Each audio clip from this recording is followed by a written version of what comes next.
কাইফা ফাআলা রাব্বুকা বিআসহাবিল feel. Feel নামক তাফসীরের ভিতরে লেখে বিশাল একটা হাতি সে লালন পালন করেছে। হাতিটারে আদর করে নাম রেখেছে মাহমুদ। কি নাম বলেন না, কি নাম? আদর করে নাম রেখেছে মাহমুদ। মাহমুদ মানে প্রশংসিত।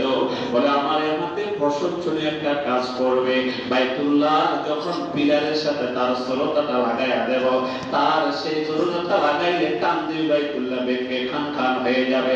সাথে আরো কারো কারো রাওয়ায়াত মতে 12টা, অন্য কোন রাওয়ায়াত মতে বলে আরো বেশি। হাতিগুলা পিছনে নিয়ে ওই আব্রাহা সামনে চললো। যেতে যেতে যেতে যেতে শেষ পর্যন্ত বাইতুল্লাহ যখন দেখলো, সাথে সাথে এই আব্রাহা বাদশার পোষা হাতি মাহমুদ এটা জায়গাতে জমিনের ভিতরে পাউডা ঢেলে যায়।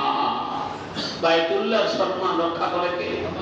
পৃথিবীর কত পরিবর্তন হয়েছে, এই পৃথিবী কত পরিবর্তন হয়েছে, কত বাড়ি ছাড়া হয়েছে, কত ঘর বিরান হয়েছে, কত শহর নগর হয়েছে, কত নগর শহর হয়েছে, কিন্তু বাইতুল্লাহ কোন রকমের পরিবর্তন না। আসেনি বলে না, বাইতুল্লাহর মহব্বতের ভিতরে কোনো পরিবর্তন নাই। পৃথিবীর সব মানুষ চায় আমি যেন একবার আল্লাহর ঘরে জিয়ারতে যাই।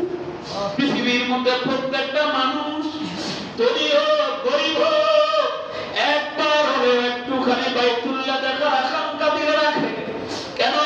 কুল্লু শাইইন ইয়ারজিউ ইলা আসলিহি, আমার শুরু তো বাইতুল্লাহ থেকে। অর্থাৎ বাইতুল্লাহ যে জায়গায় বসেছে ওখানের মাটি নিয়ে আদম তৈরি, সুতরাং আমার তৈরি তো বাইতুল্লাহ থেকে। এইজন্য আল্লাহ পাক তাবারক ওয়া তাআলা বলেন প্রত্যেকটা মানুষের দিলের ভিতরে আমার বাইতুল্লাহর প্রেম থাকবে, এটাই তো বাস্তবতা।